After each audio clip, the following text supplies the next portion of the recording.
यजुर्वेद अध्याय 3 मंत्र 61। ओम एतत्ते रुद्र अवसं तेन परो मूजिवतो अतिः अवतत धनवा पिनाकावसा कृतिवासा अहिंसन नः शिवो अतिः।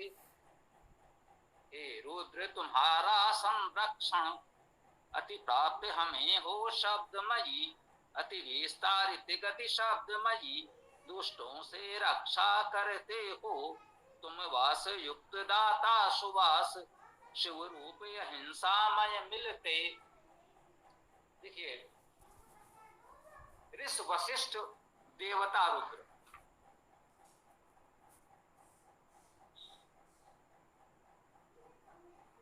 देवता रुद्र पहले भी था। रुद्र था तो रुदन करने वाला, रुदनशील, दूसरों के दुख में दुखी होने वाला, परमात्मा उसके उपासक जो इतने करुणामय हैं, उन्हें रुद्र कहा गया। ऋषि वशिष्ठ है अत्यंत वासयुक्त, वस धातु से ही वशिष्ठ बन रहा है। अत्यंत वासयुक्त, अत्यंत वासदाता। यदि रुद्र का भाव चाहिए, रुद्र की करुणा, रुद्र की कृपा हमको चाहिए, तो हमें भी ये ध्यान देना है जो हमारे आसपास लोग हैं उनके लिए भी वसन वासन वास की व्यवस्था अपनी सामर्थ्य पर हम करें। जो थोड़ी बहुत सहायता हमसे बन पड़े, जितना संभव है, जितनी सामर्थ्य है उतना करें। ये ऋषि होने का भाव है। यदि हम लोगों के प्रति इतनी भावना रखते हैं कि अपने सामर्थ्य के अनुसार यदि हमसे संभव है, तो वस धातु का अर्थ वसन वासन आवास ये सभी हैं। वस धातु का अर्थ बसना है, उसी से ये सब कुछ है। तो हमें वशिष्ठ होना है, अत्यंत वास युक्त वासदाता होना है, और बसने के कारण, बसने के साधन जो भी हैं वो आवास भी है, वस्त्र भी है, वासन भी है। जो हमसे संभव हो सके हमें दूसरों के लिए भी उपलब्ध कराना है। ये भाव हमारी है, तो वो जो परमेश्वर रुद्र है, दूसरों की करुणा से रुदन करने वाला है, वो हमारे कष्ट में भी रुदन करेगा, हमारे लिए भी करुणाशील होगा, हमारे लिए भी वह कुछ अवश्य करेगा। ये भाव हमें रखना चाहिए। छंद को दो प्रकार से लिखा गया है। छंद त्रिष्टुप है, ये बताते हैं ये स्वर जो लिखते हैं हम लोग दैवत आदि, ये छंद के अनुरूप ही होता है। छंद बदलेगा तो वो अपने आप बदल जाएगा, तो महत्वपूर्ण छंद है। इसमें छंद त्रिष्टुप भी है और छंद पंक्ति भी है। तो यही है छंद त्रिष्टुप। क्या है? 11 वर्णों के 4 चरण त्रिष्टुप हो गया। 8 वर्णों के 5 चरण तो पंक्ति हो गया। अब ये 5 चरणों में इस मंत्र को लिखा गया। अब इसकी वर्ण गणना करके देखिएगा, पंक्ति में तो 40 हुए और त्रिष्टुप में 44 हुए। तो ये दो छंद लिखने का आशय स्पष्ट है कि इसमें 40 से अधिक और 44 से अल्प होंगे। 42 वर्ण हैं तो इसे हम दोनों में मान सकते हैं। यही हमने आपसे निवेदन किया है। ये प्रश्न बाद में आए तो मैं मेरे मन में आगे अभी बता दिया।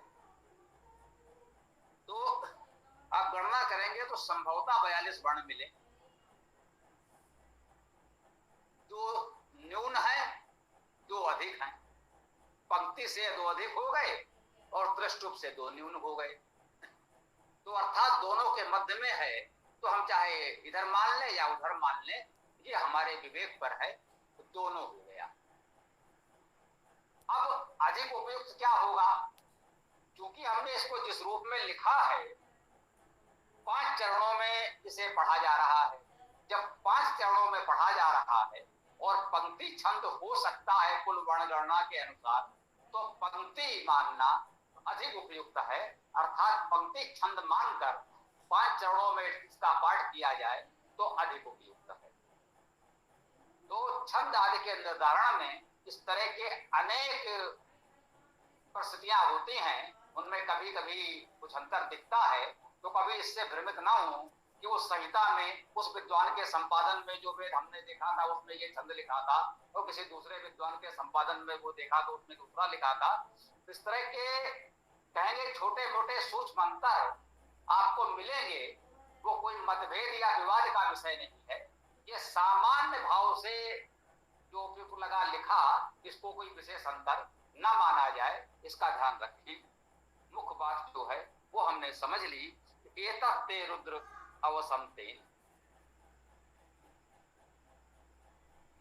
एतत् ये ते तुम्हारा रुद्र संबोधन में है, हे रुद्र, हे रुदनशील परमेश्वर, ये तुम्हारा अवसम। ये अवसम क्या है? तो अवसम का अर्थ संरक्षण। अवसम का अर्थ संरक्षण कैसे लिया गया? अवरक्षणे धातु है, अवरक्षणे धातु से अवसम शब्द की निष्पत्ति मानी, तो हमने कहा अवसम का क्या अर्थ हो गया? आपका रक्षण या संरक्षण कह लें, ठीक है। कह रहे हैं एतत् ते रुद्र अवसम, हे रुद्र, हे करुणाशील, हे रुदनशील परमेश्वर, यह आपका ही संरक्षण है। तेन, उससे, तृतीया एक वचन, परो मूजवतोवती,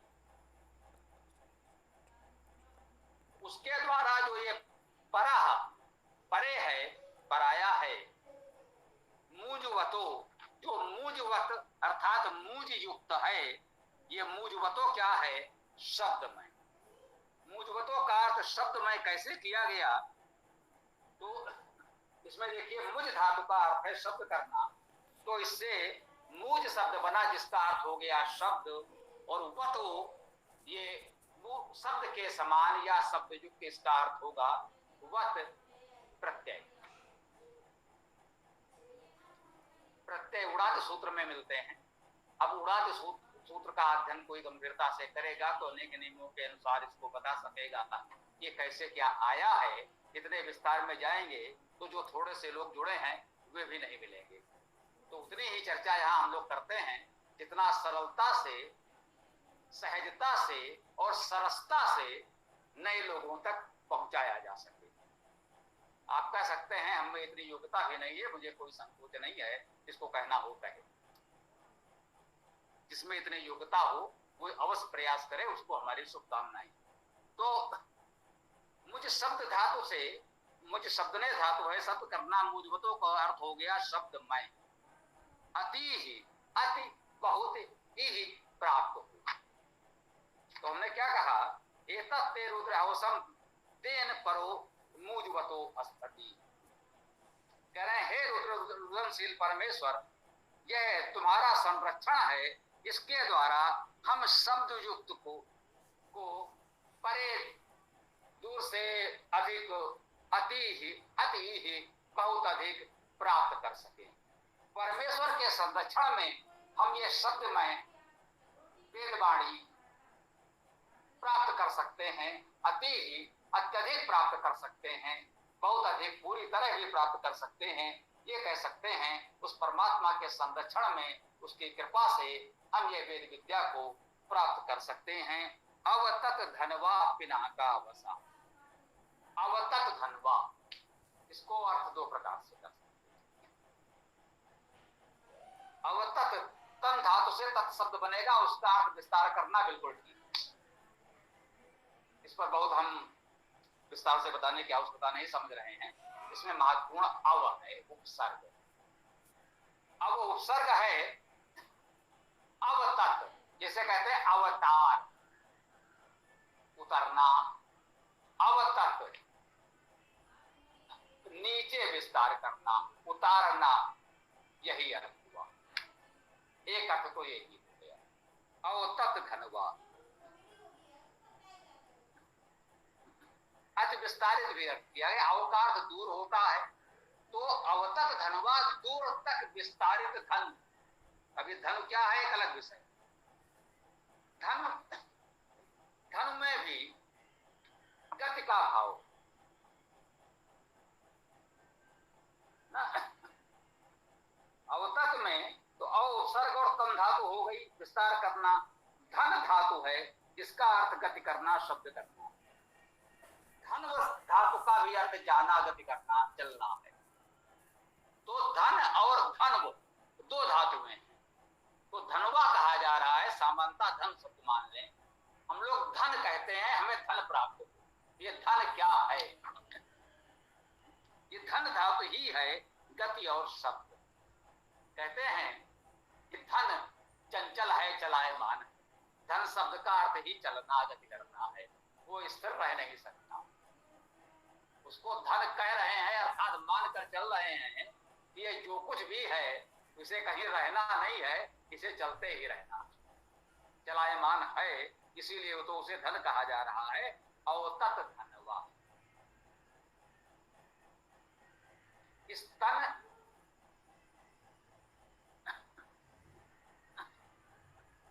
इस विस्तार को, गति को अवतत उतार लो, थोड़ा धीमा कर लो, थोड़ा समेट लो, ये भाव। यदि इस वेद की गंभीरता में न जाए तो सहज भाव से इसका अर्थ लोग कर सकते हैं, धनुष उतार लो। अब यदि ये कहीं युद्ध का वर्णन हो रहा होता, वेद नहीं कोई सामान्य काव्य होता और युद्ध में सैनिक का वर्णन होता, तो कह सकते थे कि हाँ, युद्ध के समाप्ति पर धनुष को उतार दिया गया। वहां धनुष पर्यायवाची उस शस्त्र के, उस एक वस्तु के लिए आ सकता था।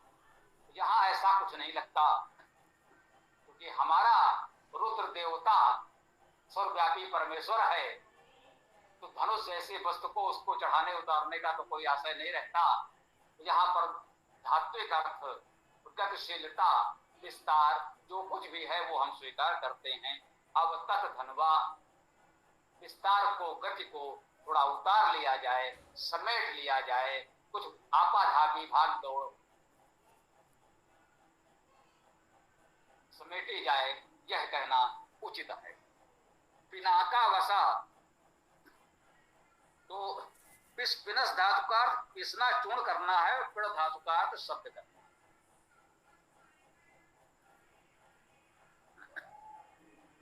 तो पिनाका वसा का अर्थ क्या हुआ?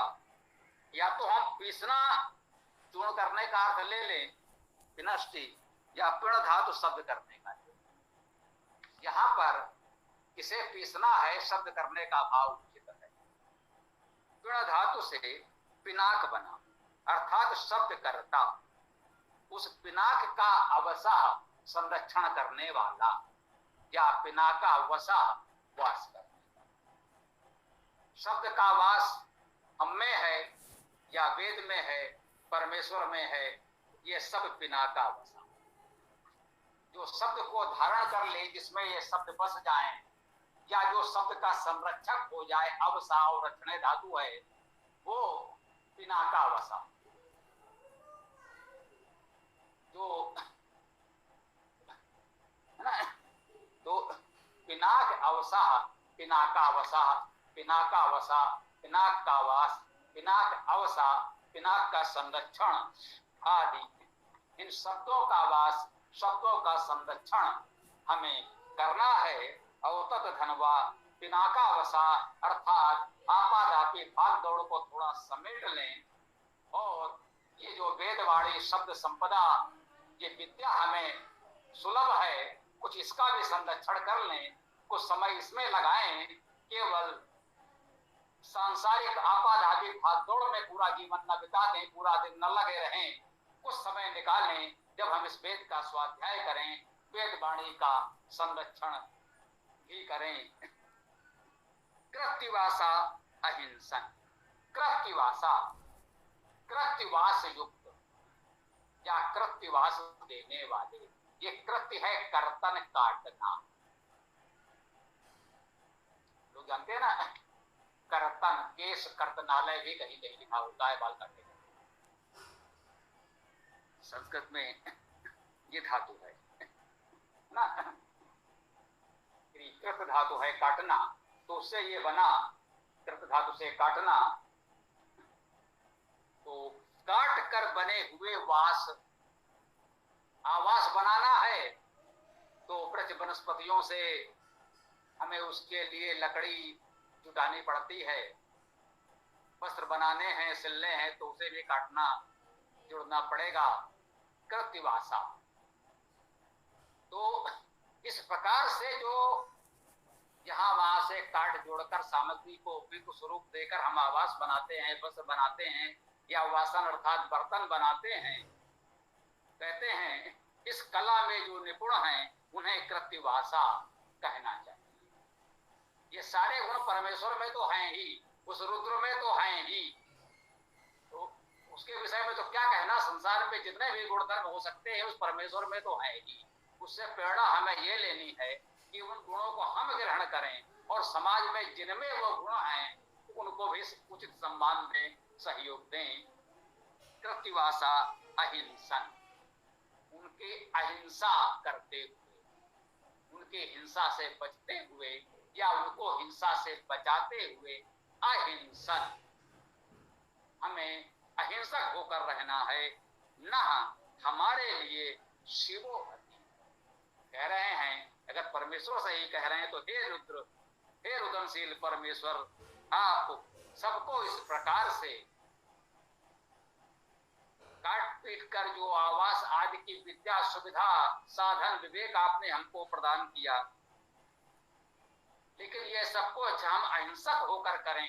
इसके लिए किसी की हिंसा न करें, अपने स्वार्थ के लिए किसी पशु को मारकर उसके चमड़े का अपना वस्त्र न बनाएं। हमें अपने लिए वस्त्र चाहिए तो वो अहिंसक भाव से हो, किसी की हिंसा करके न।